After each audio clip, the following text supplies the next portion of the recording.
Aurélien, si tu le connais pas encore, il va se présenter, mais Aurélien, je l'ai déjà interviewé dans une chaîne, donc tu auras toute sa présentation, il va se présenter. Aujourd'hui, on va visiter une opération hyper rentable qu'il a fait en immobilier commercial, tu verras. C'est un de mes meilleurs participants, un des meilleurs investisseurs en immobilier commercial maintenant. Je te mets un peu la pression, tu vas nous raconter tout ça, l'acquisition, les travaux, on va voir tous les chiffres. Alors avant tout Aurélien, est-ce que tu peux te représenter rapidement? Donc je m'appelle Aurélien, j'ai 38 ans, je vis dans les Alpes-Maritimes à Grasse, j'ai 3 enfants, je suis marié et je suis entrepreneur à la base depuis 11 ans maintenant sur le web et j'ai décidé de me créer un patrimoine pour ma future retraite et j'investis dans l'immobilier depuis 5 ans maintenant et depuis 2 ans et demi dans le commercial. Alors tu pourras découvrir toute la présentation, tout le parcours d'Aurélien dans la vidéo. Je te mets le lien juste autour de cette vidéo, donc n'hésite pas à cliquer, à aller voir tout son parcours, ça t'intéresse. On va passer maintenant au concret.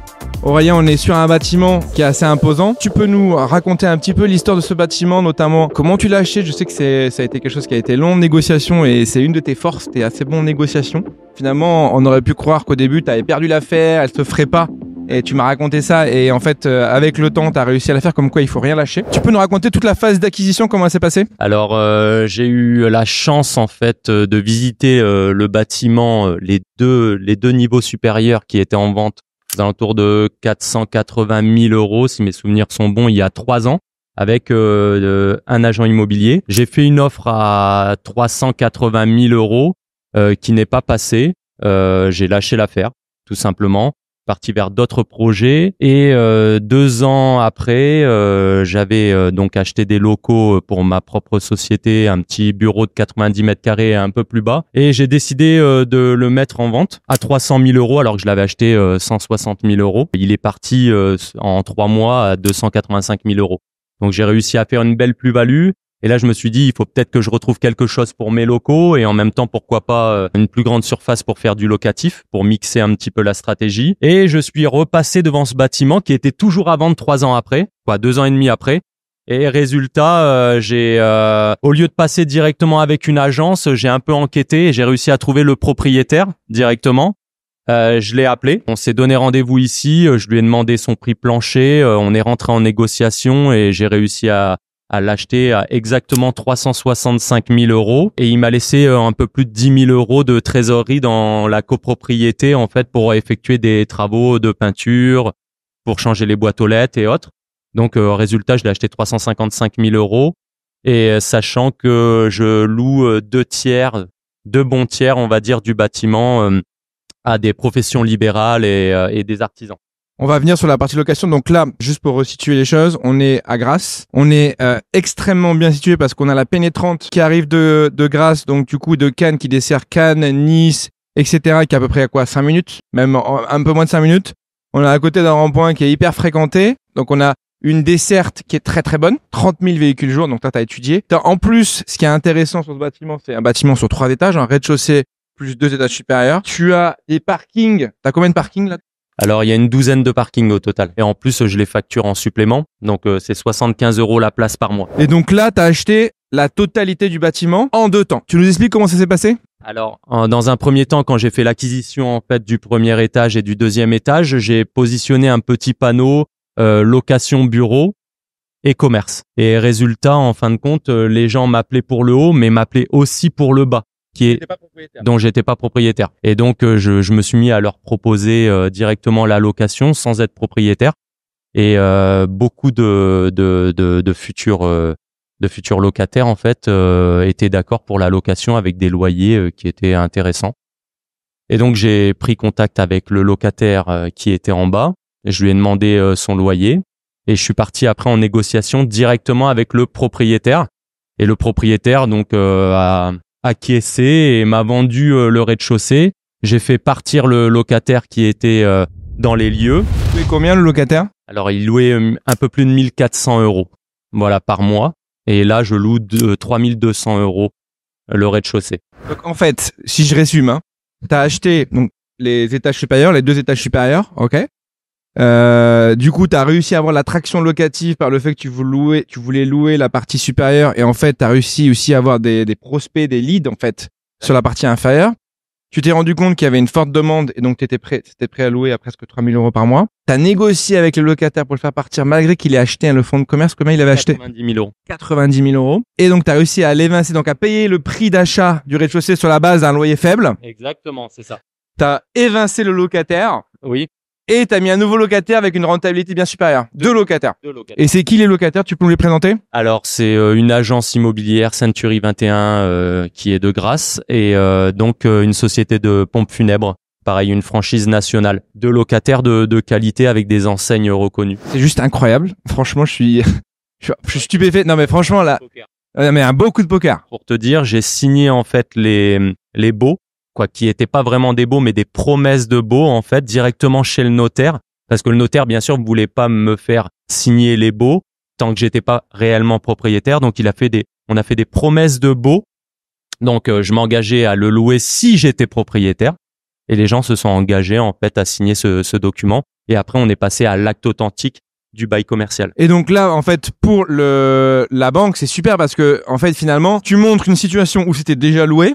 Certes, avec un loyer qui était ancien, donc plutôt faible, et tu montres des promesses de baux avec des niveaux de loyer beaucoup plus élevés, donc une super rentabilité projetée finalement sur ton local que tu es en train d'acheter. Donc la banque, en fait, elle te suit là. Totalement, oui, bien sûr. Surtout que quand on calcule, bon, j'ai pas réussi à avoir 20 ans au niveau du financement.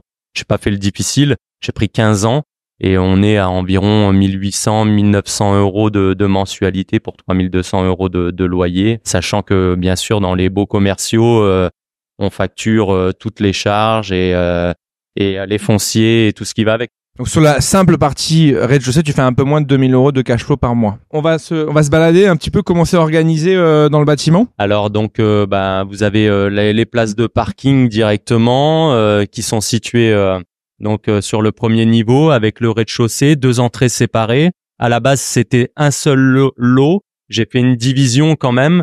J'ai posé un deuxième compteur Enedis, sur le côté pour vraiment avoir une séparation des locaux. Et après, donc, on passe sur le côté et là, on a l'accès au premier et deuxième étage où on va visiter tout à l'heure. Donc, on se retrouve juste devant le bâtiment. Donc, il y a une première partie que tu as vue, c'est les commerces. Donc, deux commerces, Aurélien, si je me trompe pas.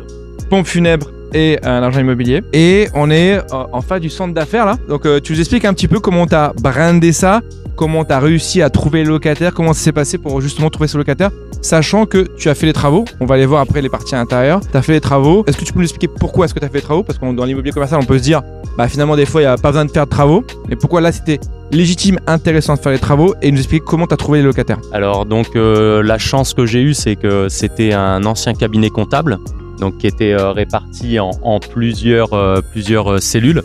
Il y avait une douzaine de cellules au total, donc des bureaux d'environ 12 à 25 mètres carrés, avec des parties communes, des couloirs.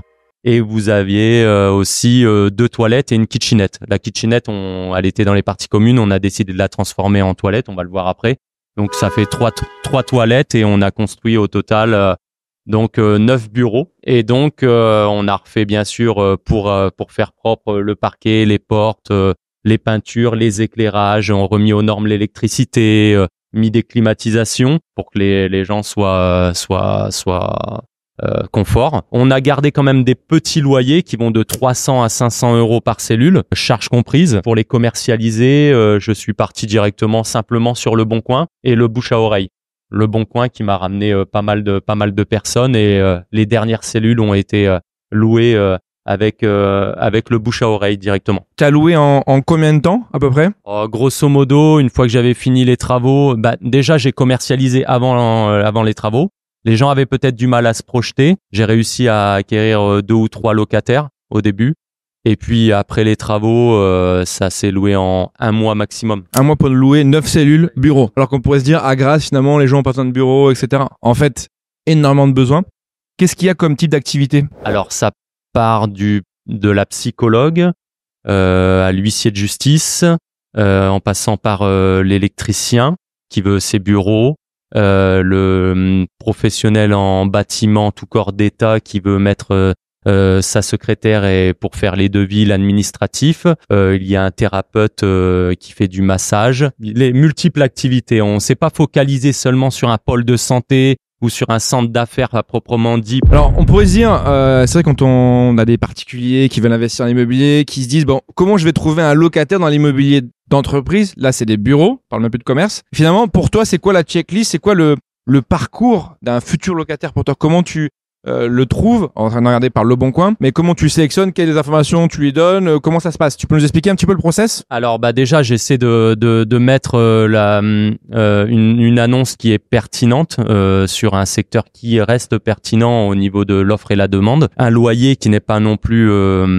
trop élevé, exactement. Exactement, il faut éviter les turnovers parce que ça reste un métier quand même. Si on fait des visites tous les 3 mois, des départs de locataires, des remises en état des bureaux, même si c'est à sa charge à lui, ça reste quand même du travail. Donc pour éviter ça, après je fais les visites et je me fie moi personnellement beaucoup au feeling, moins au dossier et plus au feeling, à l'humain de la personne directement. Et pour l'instant, ça m'a pas trop mal desservi, donc je reste sur cette optique-là. Après, bien sûr, on signe un bail de location, donc tout est sécurisé. Je veux pas que la personne se sente lésée, je veux pas être lésé non plus, donc j'explique tout dès le départ. Et je lui demande vraiment de s'engager sur du long terme et pas du one shot quelques mois et puis après elle s'en va. Voilà. Aurélien, en fait, ce qui est intéressant, c'est qu'il est dans une logique détention long terme. Hein. C'est pas, tu pourrais faire de l'achat-revente parce que tu as une grosse plus-value. Je pense que si tu revends, on va parler des chiffres après. Mais il y a 2 façons finalement de remplir un bâtiment et de le conserver. Là, tu es dans une détention long terme, donc tu as peut-être décidé de faire des loyers peut-être pas 10%, 15% moins cher que ce que tu pourrais obtenir en louant, en tirant le maximum, mais tu vas avoir des gens qui vont rester là longtemps. Donc en fait, tu vas perdre beaucoup moins de temps après en gestion. Ces gens qui seront contents, qui vont te recommander quand tu auras une cellule qui se libéreront, etc. Il y a d'autres opérations, quand on a une stratégie plutôt court terme, on peut se dire, allez, je vais chercher des loyers beaucoup plus élevés au haut du plafond, j'augmente la rentabilité et après je revends. Et entre guillemets, j'aurai moins les problématiques derrière à gérer quand il y a un locataire qui veut partir parce qu'il trouve moins cher ailleurs, etc., etc. Donc c'est 2 stratégies différentes. Celle-là, elle est hyper bonne sur le long terme et c'est très bien. Tu peux me raconter un petit peu ce qui s'est passé sur... tu me disais tout à l'heure que les commerçants, enfin ceux qui ont pris les commerces se sont un peu battus. Et on parle souvent on se dit souvent que le commerce, plein de cellules commerciales qui sont vides, etc., etc. Là, on est à Grasse, on n'est pas en plein centre de Paris. Tu peux expliquer comment s'est passé le process? J'ai la chance en fait qu'on soit sur un secteur qui est assez actif. Donc comme je disais tout à l'heure, en fait c'est le 2e secteur de Grasse le plus actif au niveau du passage, et les commerçants bien sûr regardent beaucoup le passage, que ce soit véhicule ou piéton. Là on est proche des écoles, proche de la poste, en face d'un supermarché, donc automatiquement il y a du passage. Et donc quand j'ai mis une petite pancarte pour louer le haut, ils m'ont tous appelé pour le bas déjà dans un premier temps.